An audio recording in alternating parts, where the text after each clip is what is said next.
Welcome back. Mary Felter, Public Information Officer for the Department of Aging and Disabilities, welcomes back Mary Chaput to discuss upcoming workshops being offered by the department. Mary. Thank you, Tracy. Today my guest is Mary Chaput, who's our Director of the National Family Caregiver Support Program and also the Respite Program at the Department of Aging and Disabilities. Welcome to the program, Mary. Thank you, Mary.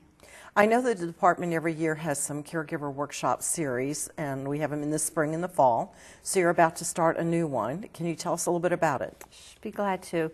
We're going to be doing our annual dementia series, and this year we're calling it Living in the Land of Oz, because we know that when caregivers are dealing with a person who has dementia, it puts them in a strange territory with a lot of unknowns. So what we're hoping to do is give them the courage in their heart, just like our Cowardly Lion, and give them the knowledge that they need to go through this disease that they're going to be dealing with for a very long time. I think it's a very clever title and really draws people in, the Land of Oz, which is probably what people feel like they're going through. What's the first workshop about? Our first workshop, we're going to be dealing with looking at the different types of dementias, because there's many different types of dementias out there. It's not just a catch-all phrase for one type of illness. So we're going to be looking at the types of illnesses there are, the types of progressions that these diseases, that these dementias are going to take people through. We're going to be looking at the current treatments, the research that's going on, and also for the caregivers, when we're looking at preventative measures, so how they can take care of themselves while they're dealing with their loved one's disease. So that one's called, I have a feeling we're not in Kansas anymore. Right. It's different. That's right. Like a tornado has come through, yes. The second workshop is called Follow the Yellow Brick Road. Why did you choose this title? Well, Mary, we know that our dementia impaired family members are very disoriented, they're very confused, and it's often difficult for the family members to deal with that confusion. So in the second workshop, we're going to be teaching them communication techniques. We know that a lot of times with repetitive behaviors in particular, the caregiver gets caught up in arguments and trying to teach the person and remind the person of things that they're just not capable of remembering. So again, in this workshop, we're going to be working on communication skills that hopefully will alleviate stress for everyone. And the last one, I really like this title, There's No Place Like Home. There's no place like home. You can see Dorothy clicking her little heels That's here. right. But what do you mean by this? Well, again, anyone who has been caring for a person with dementia, particularly Alzheimer's disease, knows that it becomes a very repetitive behavior to say, I want to go home. Even if they're living in the home that they've been in for the last 30 or 40 years or more, they want to go home because home to them is where their mother is. And so we often see behaviors that come from that frustration. They again become disoriented. They may wander. They may become a little combative. They're going to resist maybe bathing. And again, caregivers become very frustrated because they don't know how to deal with these behaviors.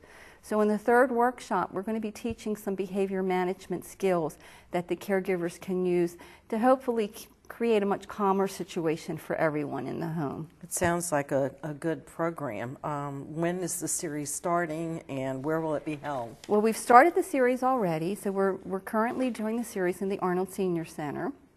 Our next workshop series starts on September 23rd in Brooklyn Park at the Brooklyn Park Senior Center, and it will be from 1 to 3 in the afternoon. And for folks that need additional information on our other workshops that are going to be held in all the senior centers throughout the county, they can either go online at www.aacounty.org/aging, and we have the whole program there. And they can also just sign up online also. And if they don't have the capability of going on the computer to look this up, they can give us a call at 410-222-4464, extension 3043. We'll mail out the program to them, and we can also register them right online. That's really good that you can give these different avenues to people so that they can sign up. And my question next would be, who's going to be teaching it? Mary Fridley will be teaching the workshop series, and Mary is the founder of Gero Resources. She also is a consultant with the Department of Aging and Disabilities, and she does many of our workshops and training. She also consults and speaks across the nation and has a column in several local newspapers. I know that I've been to some things that she's given, and it's been very helpful. Yes. You've been able to get a sponsor for some of these programs? We have a sponsor right now for our Annapolis Workshop Series, which is Summerford Place in Annapolis. And we're still accepting sponsors for the other workshop series if they'd like. And as you know, Mary, we cannot endorse any particular sponsor, although we are very grateful for their help. Well, I really appreciate your coming on the program today and letting our viewers know about the Dementia Series, The Land of Oz. Thank you for having me. Thank you for coming. This is Mary Felter, Public Information Officer for the Anne Arundel County Department of Aging and Disabilities for Anne Arundel County Week in Review.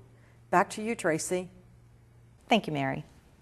The Anne Arundel County Fire Department responded to 1,328 calls for service this week. This included 1,019 emergency medical calls and 131 fire calls. One member of the fire department was recognized for his quick actions that helped save a life. Division Chief Michael Cox with the Anne Arundel County Fire Department has more on that incident. Chief? Thanks, Tracy.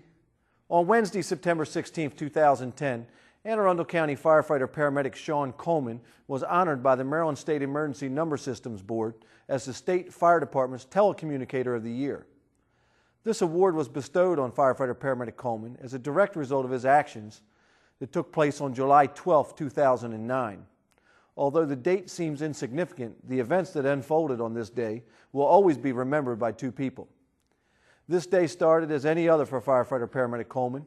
Shortly after reporting for his normal duty shift in the Fire Communications Center, numerous calls were received for a person choking at a restaurant located across the street from the Fire Communications Center.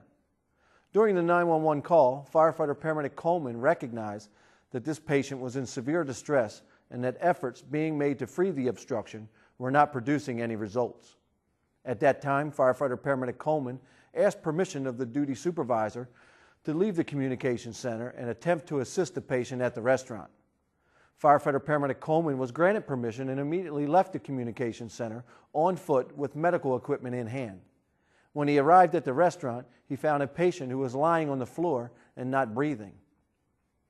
After attempting the Heimlich maneuver and abdominal thrust without success, firefighter paramedic Coleman performed an invasive procedure used to visualize the patient's airway and was able to use specialized equipment to remove the airway obstruction. Firefighter paramedic Coleman then began to ventilate the patient until there was a return in spontaneous respirations.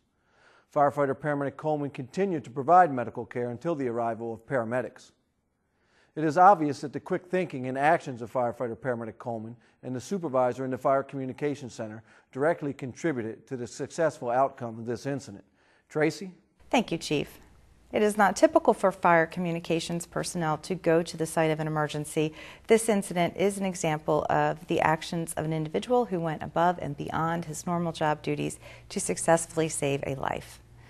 This week, officers from the Southern Police District received a walk-in complaint of a strong-armed robbery that had occurred over 24 hours earlier.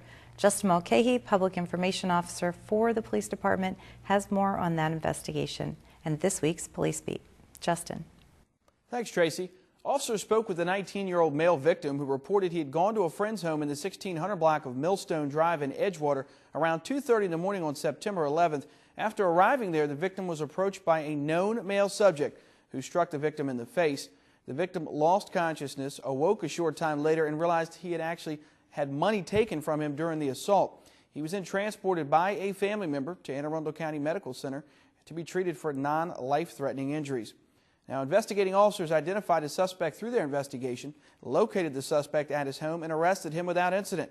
The suspect was charged with strong-arm robbery, first-degree assault, second-degree assault, along with theft under $1,000.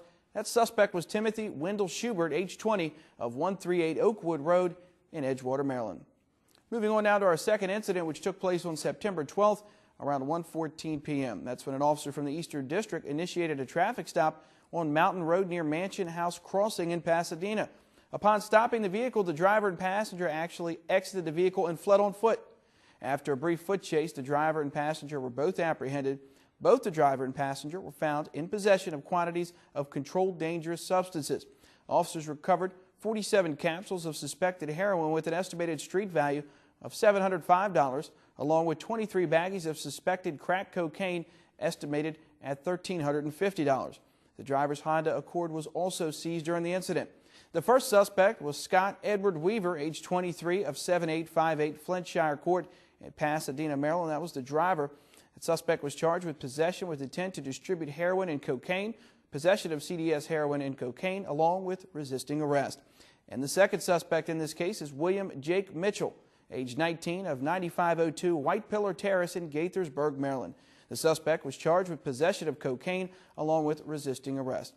Now, as always, if you have any information to add on any of the incidents we mentioned on the show, don't hesitate to call, email, or text your tip to Metro Crime Stoppers hotline. It's available 24 hours a day, toll-free. The phone number, you should know it by now, 1-866-7-LOCK-UP. You can also text message MCS plus your message to crimes. Those numbers are 274-637, or visit the website at www.metrocrimestoppers.net. Phone calls are not recorded. Callers remain anonymous. You might even be eligible for a cash reward of up to $2,000. Back to you, Tracy. Thank you, Justin. Well, the Anne Arundel County Department of Health issued a warning against swimming and other direct water contact for a section of Dividing Creek in Arnold due to a wastewater force main break. The warning is for the northern fork of Dividing Creek west of Green Heron Point and will remain in effect until Tuesday, September 21st. And that wraps up this week's edition of Week in Review. You can watch this episode online anytime at www.aacounty.org. Archived episodes are available at aacweekinreview.blip.tv. And you can also subscribe to the free video podcast at iTunes. Please tune in again next week for more news and highlights from around the county. Have a safe week.